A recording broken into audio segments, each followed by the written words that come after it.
يا معالي رئيس الوزراء، حضرتك عندك علم ان البانيه بقى 220 والفراخ بقت ب 110 كيلو؟ حضرتك عندك علم بالكلام ده في ظل ان المعاش 1300 جنيه؟ وفي ناس بتقبض 600 جنيه كرامه، اللي هو تكافل وكرامه. كرامه ايه ام 600 جنيه؟ سعادتك بتدي للارامل والناس اللي ما عندهاش معاشات تشكر، لكن 600 جنيه ايه سعادتك يا فندم؟ لما تقيس الناس اللي بتقبض معاشات، حتى معاش الحكومه 3000 جنيه ما يعملوش حاجه برضه. سعادتك لما تقيس الناس اللي بتقبض معاشات ما تقيسهاش عليكم.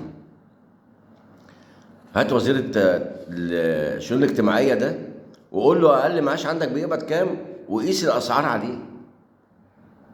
احنا محتاجين دعم في كل حاجه، على المرتبات والمعاشات اللي انت بتديها للناس دي. احنا محتاجين دعم في كل حاجه.